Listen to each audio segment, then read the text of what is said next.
US state secretary Marco റൂബിയോയുടെ Israel സന്ദർശനം ഏറെ നിർണായകമാണ്. ബന്ദിമോചനത്തിന്റെ 6ാം ഘട്ടത്തിന് പിന്നാലെ മിഡിൽ ഈസ്റ്റിൽ പര്യടനം ആരംഭിച്ചിരിക്കുകയാണ് മാർക്കോ റൂബിയോ.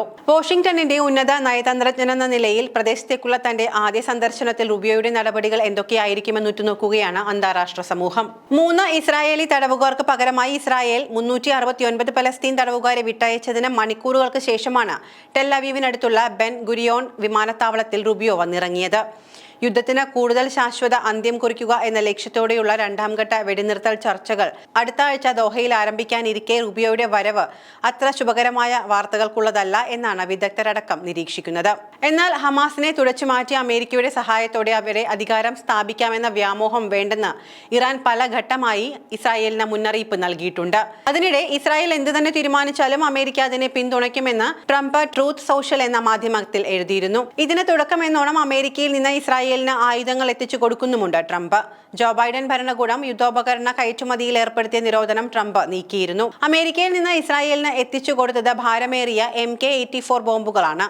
900 കിലോഗ്രാം ഭാരമുള്ള ഈ ബോംബുകൾ എത്ര ഉറച്ച കോൺക്രീറ്റിലും ലോഹങ്ങളിലും വരെ തുളച്ചു കയറി തകർക്കാൻ കഴിവുള്ളവയാണ്.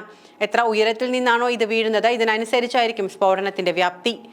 ഗാസ മുനമ്പിലെ ജനസാന്ദ്രതയുള്ള പ്രദേശങ്ങളിൽ ഈ ബോംബുകൾ വീണാൽ ഉണ്ടാകുന്ന ഭവിഷ്യത്ത് എന്താകുമെന്ന ആശങ്കയിൽ ഇസ്രായേലിലേക്ക് കയറ്റുമതി ചെയ്യുന്നതിന് ബൈഡൻ ഭരണകൂടം അനുമതി നിഷേധിച്ചിരുന്നതാണ്.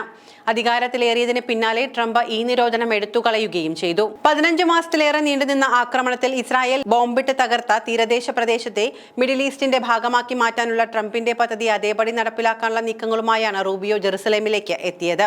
റൂബിയോയെ ആലിംഗനം ചെയ്ത് സ്വീകരിച്ച നെതന്യാഹു പറഞ്ഞത് ട്രംപിന്റെ പിന്തുണയോടെ ഞങ്ങൾക്ക് ഈ ജോലി പൂർത്തിയാക്കാൻ കഴിയുമെന്നാണ്. വെടിനിർത്തലിന്റെ 2ാം ഘട്ടത്തിൽ ശേഷിക്കുന്ന ബന്ദികളെ മോചിപ്പിക്കുന്നതും യുദ്ധം അവസാനിപ്പിക്കുന്നതിനെ കുറിച്ചുള്ള ചർച്ചകളും ഉൾപ്പെടുത്തുമെന്നാണ് പ്രതീക്ഷിക്കുന്നത്.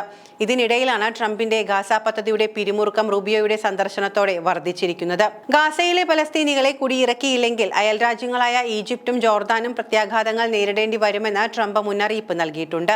പുതിയ സുരക്ഷാ സേനയെ പരിശീലിപ്പിക്കുന്നതിനും പ്രാദേശിക പലസ്തീൻ നേതാക്കളെ നിയമിക്കുന്നതിലും ശ്രദ്ധ കേന്ദ്രീകരിച്ച് ആഴ്ചകൾക്കുള്ളിൽ ഒരു ബദൽ നിർദ്ദേശിക്കാൻ ഈജിപ്ത് ശ്രമങ്ങൾ നടത്തുന്നുണ്ടെന്നാണ് നയതന്ത്രജ്ഞർ പറയുന്നത്.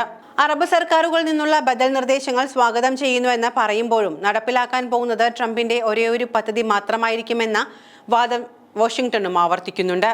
ചർച്ചകൾ പുരോഗമിക്കുകയും ശാശ്വത പരിഹാരം കാണാനുള്ള ശ്രമങ്ങൾ ഊർജിതമാവുകയും ചെയ്യുന്നതിനിടെയാണ് റൂബിയോ എത്തുന്നത്. അറബ് രാജ്യങ്ങൾ വിശ്വാസത്തോടെയാണ് പ്രവർത്തിക്കുന്നതെന്ന് കരുതുന്നുണ്ടെങ്കിലും ഭാവിയിൽ ഹമാസിന് ഒരു റോളും ഉണ്ടാകരുതെന്ന് ഉറപ്പാക്കണമെന്നാണ് റൂബിയോ പറയുന്നത്. ഹമാസിന് ഒരു സൈനിക അല്ലെങ്കിൽ സർക്കാർ സേനയായി തുടരാനാവില്ല. അവരെ ഇല്ലാതാക്കണമെന്നും റൂബിയോ നെതന്യാഹുവിനോട് പറഞ്ഞതായി റിപ്പോർട്ടുകൾ വ്യക്തമാക്കുന്നു.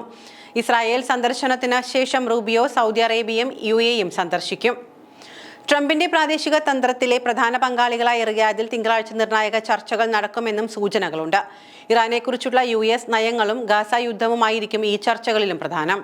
വൈറ്റ് ഹൌസ് സന്ദർശന വേളയിലും നെതന്യാഹു ട്രംപിന്റെ ആശയം ഇരുകൈയും നീട്ടി സ്വാഗതം ചെയ്തെങ്കിലും വിദേശ നേതാക്കളിൽ നിന്നടക്കം വലിയ വിമർശനങ്ങൾ ഉണ്ടായിരുന്നു. ഹമാസിന്റെ ചെറുത്തുനിൽപ്പ് ഇസ്രായേലിന് വരുത്തുന്ന നഷ്ടം ഒരിക്കലും ചെറുതാവില്ല എന്നോർക്കെ തന്നെയാണ് അമേരിക്കയുടെ തോളിൽ കൈയിടാൻ നെതന്യാഹു ശ്രമിക്കുന്നത്.